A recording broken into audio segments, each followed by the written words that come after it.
Assalamualaikum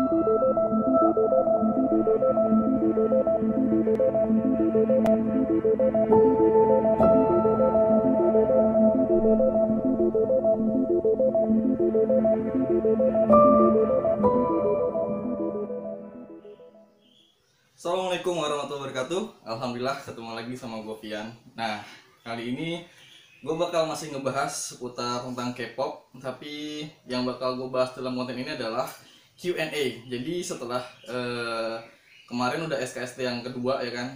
Nah, itu yang SKSD yang pertama gue buat 1 tahun yang lalu, terus baru minggu ini gue buat juga SKSD yang kedua, dan alhamdulillah ada beberapa pertanyaan ya kan dari teman-teman K-pop yang mungkin di Instagram sudah lama sedikit ngefollow gua, terus kemudian gua up lagi. Nah, terus kemarin ada beberapa pertanyaan masuk seputar tentang K-pop, tapi tentang hijrah K-pop.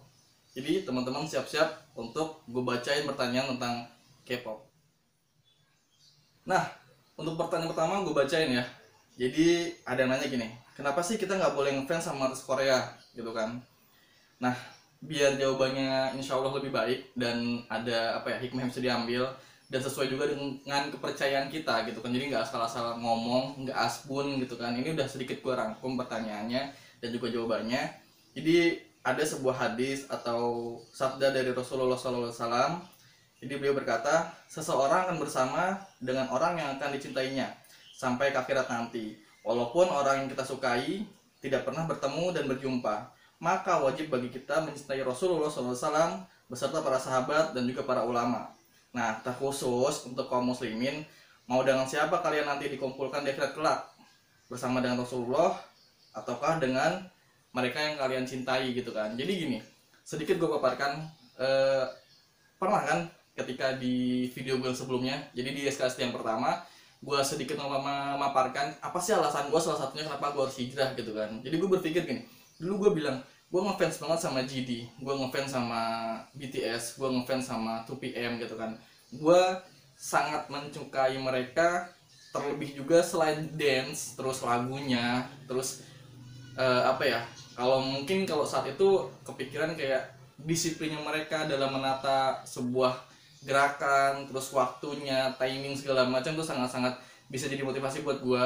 Begitu pula dengan stylenya mereka yang sangat luar biasa gitu kan. Itu mungkin jadi salah satu panutan buat gue saat itu gitu kan. Tapi ya sampai akhirnya ketika gue belajar, ketika kita sama-sama belajar dan mau mencoba tahu apa sih yang harusnya tuh gue lakukan gitu loh, apa sih yang memang boleh kita cari tahu siapa panutan sebenarnya gitu loh.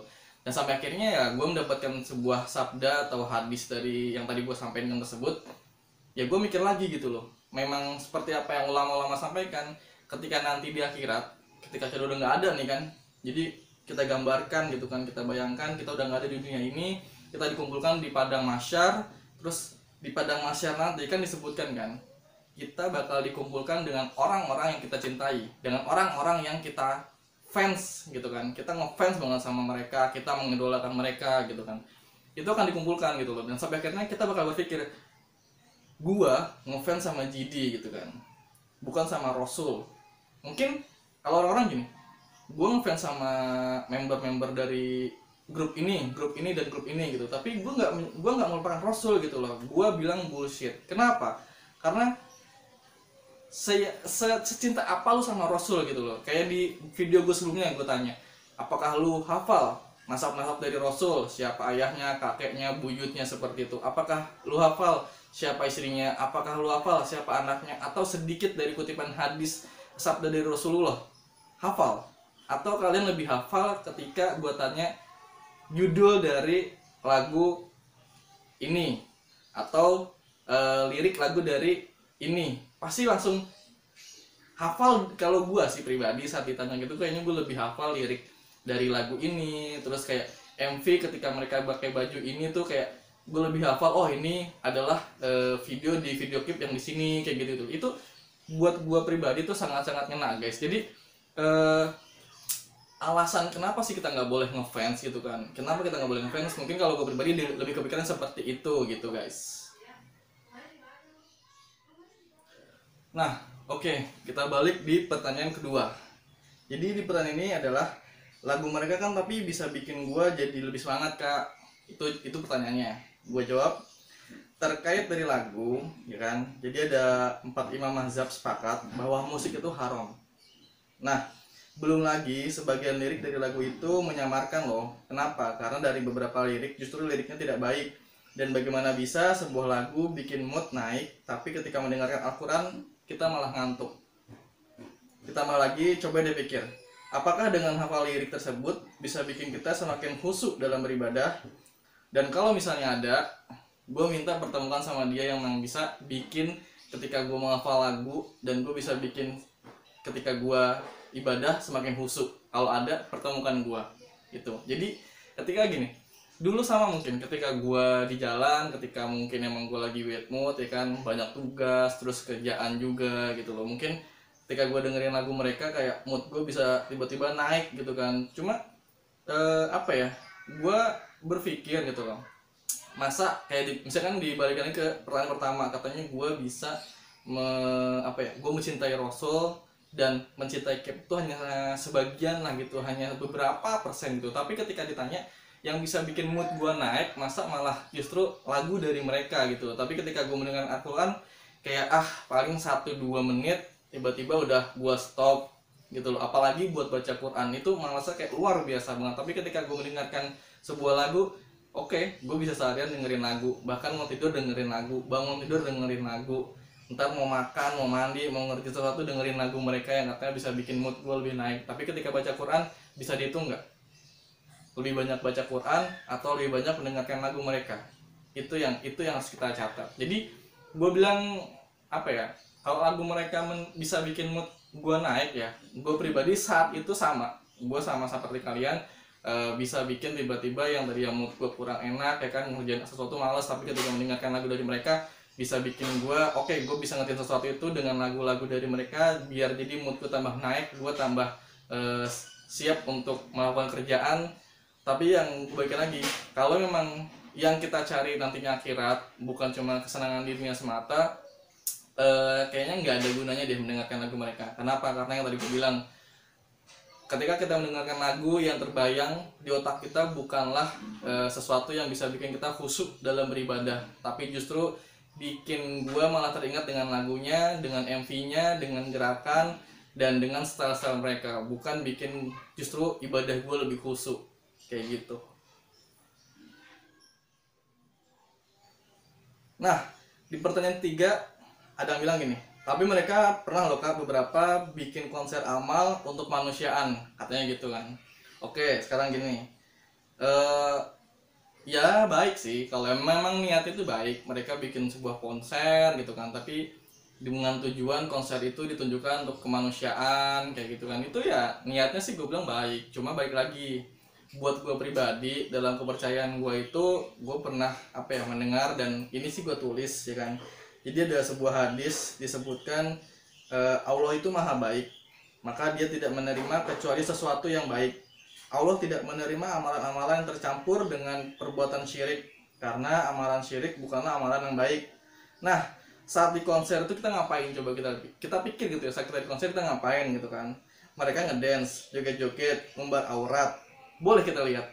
Yang cowok ngelihat grup dance yang cewek, mereka yang mohon maaf menggunakan pakaian mungkin yang ya cuma seala kadarnya. Mungkin memang kalau ngelihat tampilan tuh mereka tampak cantik, terus badannya bagus kayak gitu loh. Sama ketika kayak teman-teman yang perempuan, mereka melihat gerakan-gerakan dance mereka, opa-opanya itu kayak bisa bikin gairah. Wah, badannya bagus segala macam. Bahkan mereka menyebut kayak astagfirullahaladzim, badannya bagus banget, masya Allah, Allahu Akbar segala macam. Tapi di dalam konser dan mereka melihat sesuatu yang tidak harusnya mereka lihat kayak gitu kan. Dan bisa-bisa mereka sampai histeris karena melihat yang tersebut lagi kan. Nah terus lagi belum ada lagi gini, gue pernah ngelihat baik di cuplikan Instagram atau ketika melihat langsung, kadang-kadang ada namanya fan service gitu kan. Jadi mungkin ada sebelum encore atau sebelum perform gitu kan. Ada beberapa dari penonton mungkin yang punya tiket, terus nanti bakal diundi nih. Ketika diundi, nanti nomornya dipilih, dapat, terus dibawa naik ke atas panggung untuk mungkin bisa nyanyi bareng, foto bareng, atau main games bareng dengan idola mereka gitu kan. Dan yang apa ya, menurut gue kayak wah gimana ya, jadi ya agak-agak sensitif sih, karena mereka muslimah gitu kan, mereka tahu batasan-batasan mereka, seharusnya mereka tahu batasan-batasan mereka. Mereka sadar mereka tuh harusnya nggak boleh dipeluk, dipegang aja nggak boleh karena bukan muhrim, apalagi mereka harus mau dengan senantiasa dipeluk, dan mereka pun ya mau meluk juga gitu. Kalau opa-opanya mungkin ya mereka berpikir kan gue ngefans sama dia gitu loh, ketika orang itu yang gue fansin aja mereka mau meluk gue, masa gue enggak gitu kan. Jadi cuma gini, pikirin lagi deh, kalau sesuai syariat gitu kan, emang boleh gak sih yang beda, yang laki-laki sama perempuan nggak ada hubungan resmi gitu kan, bukan sebuah pasangan yang halal, terus pelukan boleh? Coba gue tanya kayak gitu. Apalagi ini konteksnya dilihat, ditonton oleh banyak orang gitu kan, terus itu gimana coba gitu. Pikirkan, jangan cuma dipikirkan saat itu doang, tapi dipikirkan buat nanti kedepannya gitu loh. Itu gue ngasih gambaran gini, ketika kalian udah tahu hukumnya gitu kan, sebenarnya gue sih yakin, gue yakin kalian udah tahu hukumnya, nggak boleh yang namanya misalkan kayak berjabat tangan atau bersentuhan dengan beda kelamin gitu kan, laki-laki dengan perempuan tuh aja kan nggak boleh gitu kan. Apalagi kalian mau dipeluk-peluk sama opa-opa yang kalian nggak kenal, kalian bukan mahram, bukan saudara gitu kan. Bayangin kayak gini, kalian tahu itu dosa, terus bayangin lagi dosa yang kalian lakukan itu akan berimbas kepada orang tua kalian gitu. Dan pikirkan gini, kalian senang dan kalian siap untuk memberikan sedikit percikan api neraka untuk orang tua kalian. Siap, mau, rela orang tua kalian menerima sepercik api neraka karena tingkah kalian gitu loh. Jadi gue bilang gini, kenapa sih gue bilang kayak gitu, biar kita sama-sama mikir gitu. Jadi jangan ya apa ya, dengan maunya, dengan pedenya kalian hanya memikirkan keadaan saat ini, tapi kalian nggak mikirin kedepannya, kalian nggak mikirin orang tua kalian. Orang tua kalian mungkin bahkan nggak tahu kalau misalkan ketika di dalam konser tuh seperti apa sih kayak gitu loh. Karena gue sih secara pribadi aja ya, itu yang gue rasakan ketika gue ada di dalam konser kayak gitu. Jadi perihal untuk konser amal yang tadi gue bilang, ya Allah tidak menerima sesuatu dari hal yang tidak baik gitu kan. Kenapa tidak baik? Ya kalian tahu sendiri lah apa isi di dalam konser tersebut kayak gitu.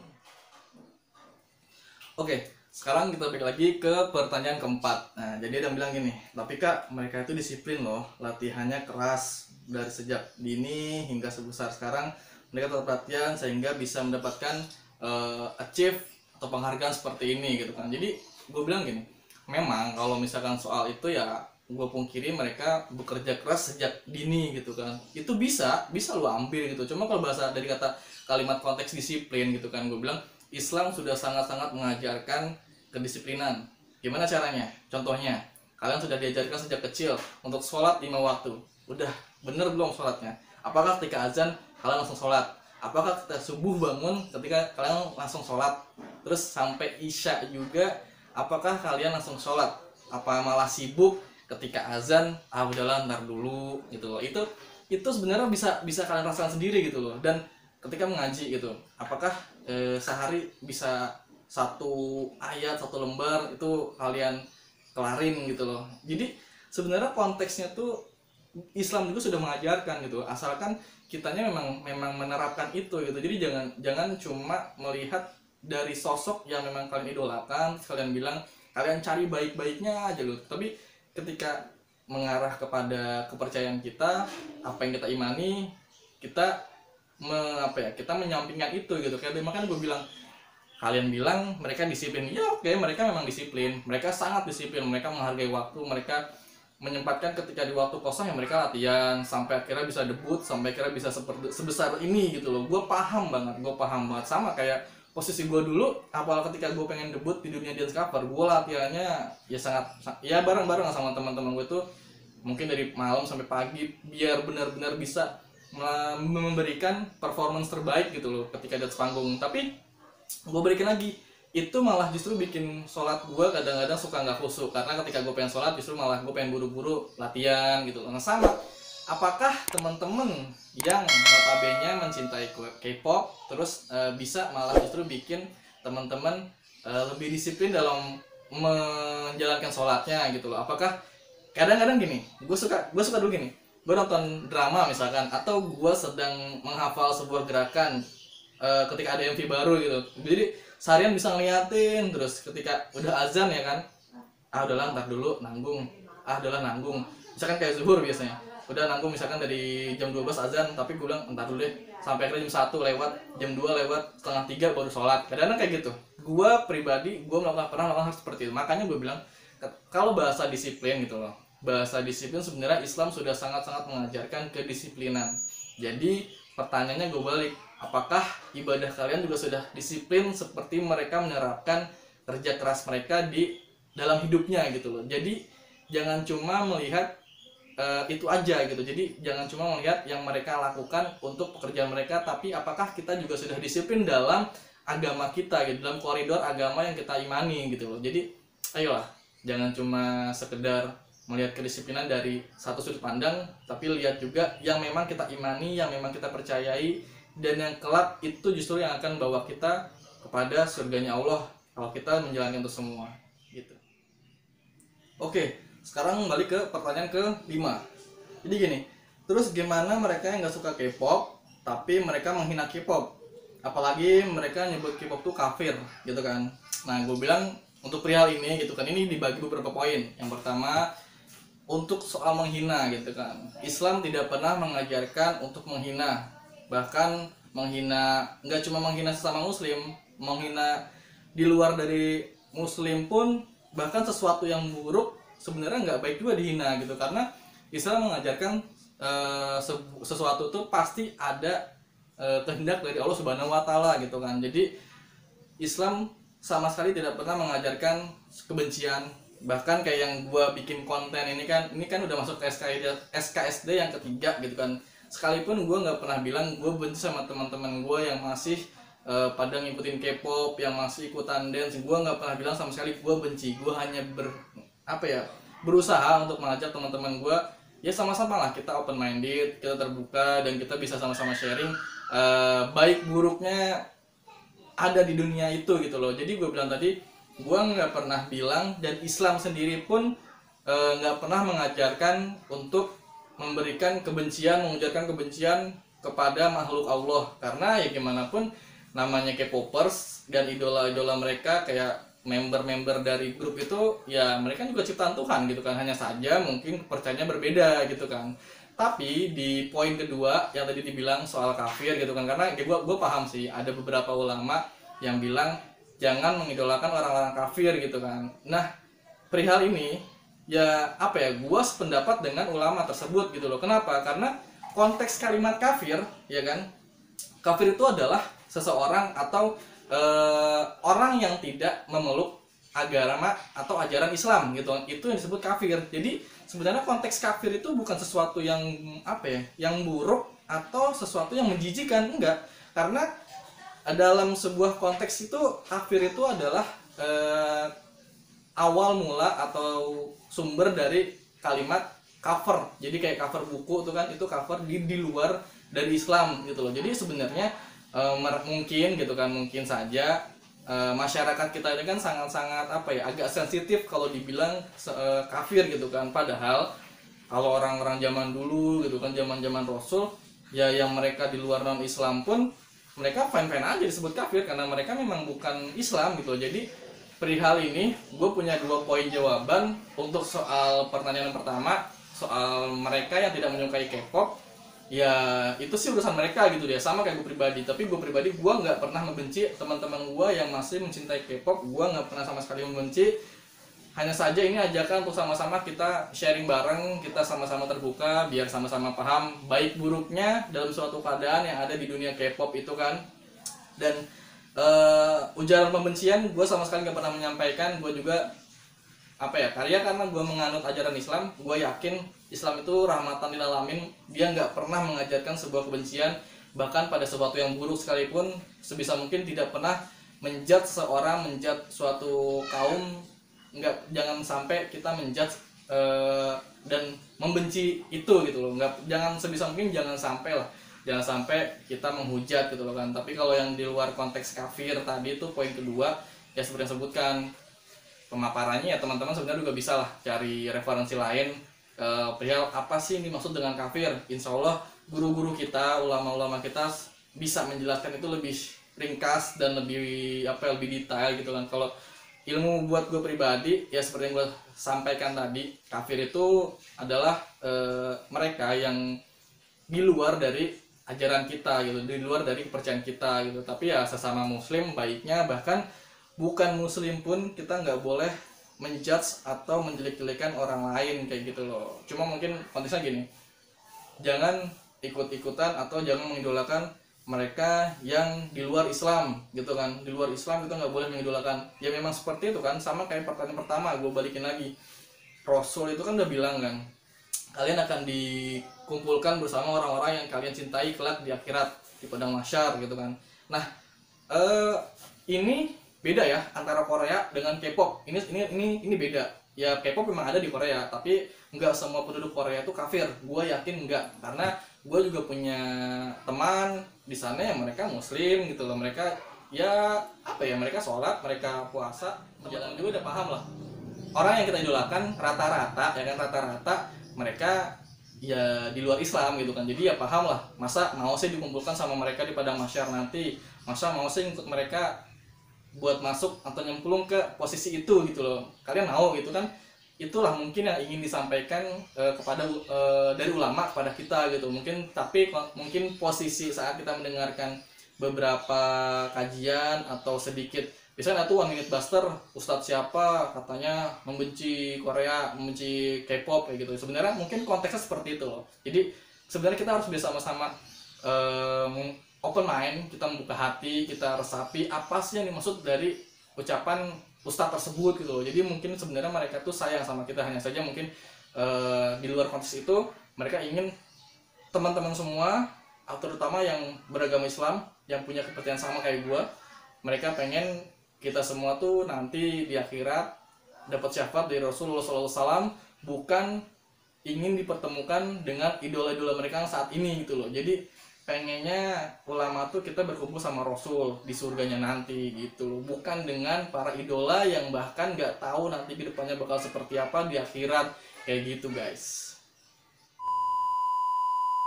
Nah, oke, jadi mungkin dari 6 pertanyaan tersebut udah gue paparkan sedikit ulasan dan ringkasannya. Bahkan gue tanya balik ke kalian kan, kayak tadi perihal disiplin gitu kan. Kalian tanya soal ya mereka disiplin, terus gue tanya balik, terus sudah sedisiplin apa kalian ketika menjalankan ibadah gitu kan. Terus kayak amal tadi kan, mereka bikin konser untuk amal gitu, untuk kemanusiaan. Terus gue tanya balik, emang Allah mau dan menyukai sesuatu hal yang mungkin menurut kita baik tapi bersumber dari hal yang tidak baik gitu kan. Itu gue pengen kita sama-sama berpikir gitu kan. Cuma dari sedikit kesimpulan yang gue jabarkan, gue ingin menyampaikan kita nggak perlulah menjudge satu komunitas dengan komunitas yang lain gitu kan. Tugas kita itu, apalagi terutama umat muslim gitu kan, kita bertugas untuk saling mengingatkan, bukan untuk mengadu domba, bukan untuk bikin pecah belah gitu kan. Kita justru tugas kita adalah mengingatkan, untuk mengajak teman-teman kita ke tempat, ke jalan yang lebih baik dari mungkin yang kita tenggelam, ke arah yang lebih baik. Kita sama-sama rangkul mereka, bantu kita untuk mendapatkan jannahnya Allah, surganya Allah, bisa dikumpulkan dengan orang-orang yang kita cintai, yang memang kelak bisa membawa kita ke surga tadi gitu loh. Jadi jangan sampai ya nauzubillah tuh kita menyesal ketika kita udah nggak ada, terus sudah di padang mahsyar semua kan, terus teman-teman baru nyesal, ya Allah gue dulu salah mengidolakan sosok orang yang mungkin di dunia itu bisa bikin gue happy, bisa bikin mood gue naik, tapi ketika di akhirat mereka sama sekali nggak bisa nolong kita, nauzubillah. Gue sangat berharap teman-teman bisa sama-sama open mind, kita berpikir untuk bisa sama-sama kita beranjak ke posisi yang lebih baik gitu kan. Tapi dengan satu hal, jangan pernah kita menjudge seseorang, karena tugas kita merangkul, bukan untuk memukul. Ya, kurang lebihnya kayak gitu yang gue sampaikan. Mungkin kalau ada SKSD yang selanjutnya kita bakal bahas-bahas lagi yang lain. Untuk pertanyaan-pertanyaan selanjutnya bisa teman-teman komen di bawah atau DM IG gue, atau nanti gue bakal bikin open pertanyaan lagi gitu kan. Oke, buat konten kali ini gue rasa cukup.